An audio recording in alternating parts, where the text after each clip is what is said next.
வங்கக்கடல் பகுதிகளில் உருவாகக்கூடிய ஃபெங்கல் புயல் பொறுத்த வரைக்கும் எந்த பகுதிகளுக்கு கரையை கடக்கும் அப்படின்னு சொல்லி பலரும் பல நாட்களாக கேட்டு வந்தீங்க. எந்த மாவட்டத்தில் இது கரையை கடக்க போகுது, எந்த பகுதிகளுக்கு அதிக மழை பொழிவை ஏற்படுத்த போகுது, காற்று பாதிப்புகள் இருக்குமா, மழை தீவிரம் எந்த அளவிற்கு நமக்கு தமிழ்நாட்டில் பதிவாகும் அப்படிங்கிற மிக முழுமையான தகவல் நம்ம பார்க்க போகிறோம்.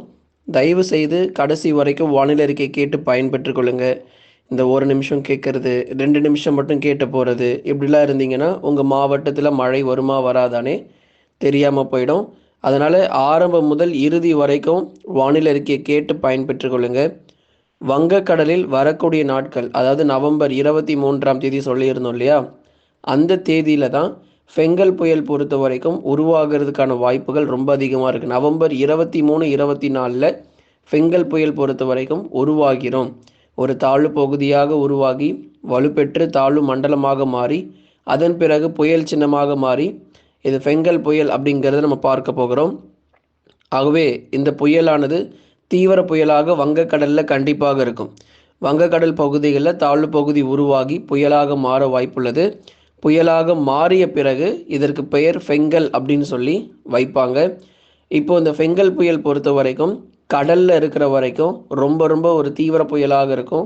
110 கிலோமீட்டர் 120 கிலோமீட்டர் வேகத்தில் பலமான சூறாவளி காற்று அப்படிங்கிறது வங்கக்கடல் பகுதிகளில் வீசிக்கிட்டு இருக்கும். ஆனால் நிலப்பரப்பை நோக்கி நகரும் பொழுது, இந்த புயல் கரையை கடக்கும் பொழுது தாழ்வு மண்டலமாகவே கரை கடக்க வாய்ப்பு. காற்றுடைய வேகம்லாம் எவ்வளோ இருக்குன்னு சொல்ல போகிறோம். ஆக இந்த புயல் பொறுத்த வரைக்கும் கரையை கடக்கும்போது அதோடைய வேகத்தன்மை அப்படிங்கிறது கொஞ்சம் குறைஞ்சிரும்.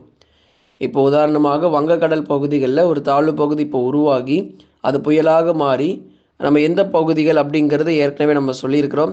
புதுவைக்கும், அதாவது புதுச்சேரிக்கும் நாகப்பட்டினத்துக்கும் இடையே கரை கிடப்பதற்கான வாய்ப்பு இருக்குது. ஒன்று மயிலாடுதுறையாக இருக்கலாம் அல்லது கடலூராக இருக்கலாம்.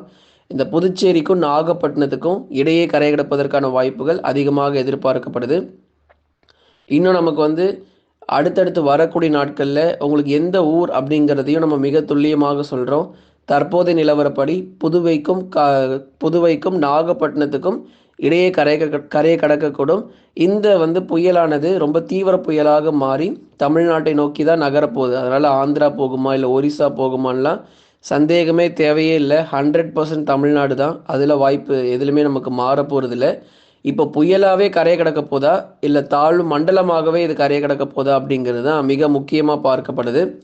தற்போதைய நிலவரப்படி தாழ்வு மண்டலமாகவே கரை கட கரை கடப்பதற்கான வாய்ப்புகள் அதிகமாக இருக்கும். குறிப்பாக 70 கிலோமீட்டர் வேகம் வரைக்கும் பலத்த சூறாவளி காற்று. இந்த இந்த காற்றுடைய வேகம் பொறுத்த வரைக்கும் 60 முதல் 70 கிலோமீட்டர் வேகம் வரை சற்று வலுவான ஒரு சூறாவளி காற்று அப்படிங்கிறது வீச போகுது. கொஞ்சம் கவனமாக இருந்துக்கோங்க. சென்னையில் ஆரம்பித்து நாகப்பட்டினம் வரைக்கும் எல்லா பகுதிகளுக்குமே கனமழை கிடைக்கும். புதுவைக்கும் நாகப்பட்டினத்துக்கும் இடையே கரையை கடந்தாலும் சென்னைக்கும் மழை வர வாய்ப்புகள் இருக்குது. சென்னை, திருவள்ளூர், காஞ்சிபுரம், செங்கல்பட்டு, விழுப்புரம், கடலூர், புதுச்சேரி, காரைக்கால், கள்ளக்குறிச்சி, அதுக்கப்புறம் விழுப்புரம் மாவட்டங்கள், மயிலாடுதுறை, நாகை, தஞ்சை, திருவாரூர், அரியலூர், பெரம்பலூர், திருச்சி போன்ற மாவட்டங்களிலும் கடுமையான மழை பொழிவு அப்படிங்கிறது பதிவாகும். இதில் அதி கனமழை அப்படிங்கிறது எங்கெல்லாம் வரும் அப்படின்னா, இந்த தஞ்சாவூர் மாவட்டம், நாகப்பட்டினம், அரியலூர், பெரம்பலூர், மயிலாடுதுறை, கடலூர் போன்ற மாவட்டங்களில் மிக கனமழை முதல் அதி கனமழையினுடைய தீவிரம் வலுவாக இருக்கும். மழை பொழிவு தான் ரொம்ப ரொம்ப அதிகமாக இருக்க போகுது. காற்று பாதிப்பு ரொம்ப கம்மிங்க. காற்றுனால பாதிப்புகள் பெரிதளவில் இல்லை.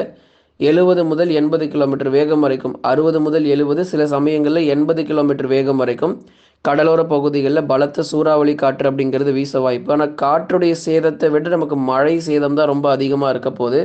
ஆகவே இது ஒரு மழை தரக்கூடியதாக இந்த ஃபெங்கல் புயல் பொறுத்த வரைக்கும் வரப்போகிறது.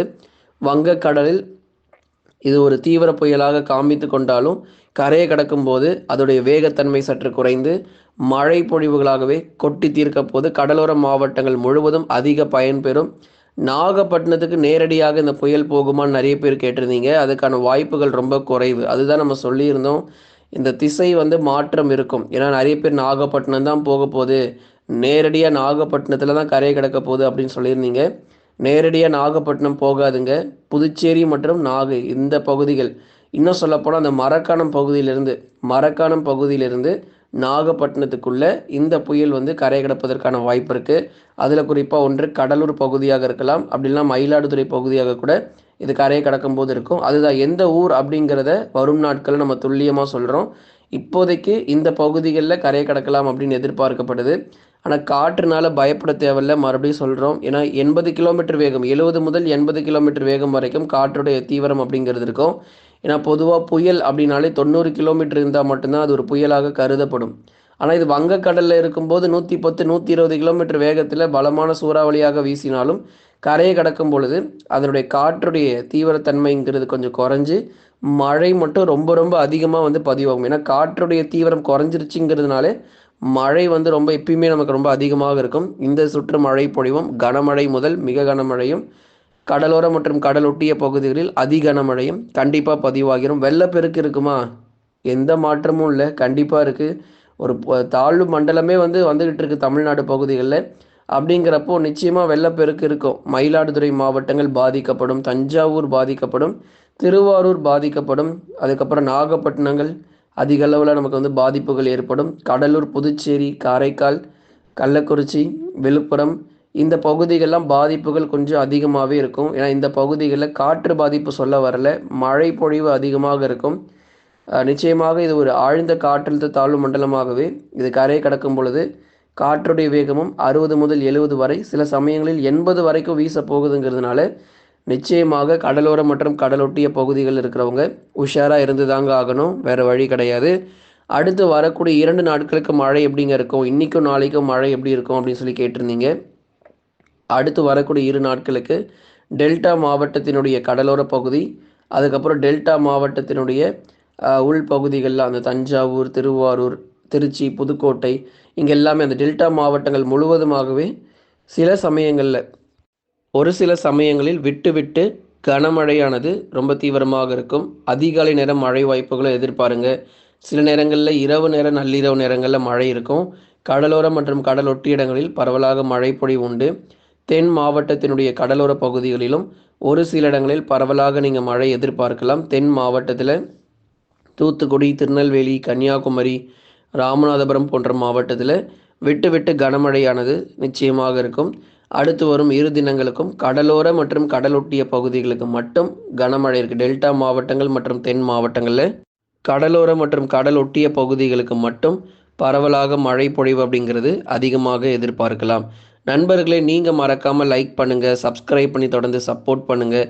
ஏன்னா ஒவ்வொரு நாளுமே நம்ம துல்லியமான வானிலை அறிக்கை கொடுத்துட்ருக்கோம். அப்போ மற்ற மாவட்டங்களில் மழை கிடையாது அப்படின்னா மற்ற மாவட்டங்கள் பெரும்பாலும் வானம் மேகமூட்டமாக இருக்கும். சென்னை, திருவள்ளூர், காஞ்சிபுரம், செங்கல்பட்டு, வேலூர், திருப்பத்தூர், ராணிப்பேட்டை, திருவண்ணாமலை, சேலம், நாமக்கல், கரூர், திருப்பூர், ஈரோடு, கிருஷ்ணகிரி, தருமபுரி, மதுரை, திண்டுக்கல், விருதுநகர், நீலகிரி, கோயம்புத்தூர் போன்ற பல்வேறு மாவட்டங்கள் வானம் ஓரளவு மேகமூட்டமாக இருக்கும். அதிகாலையில் பனிப்பொழிவு காணப்படும்.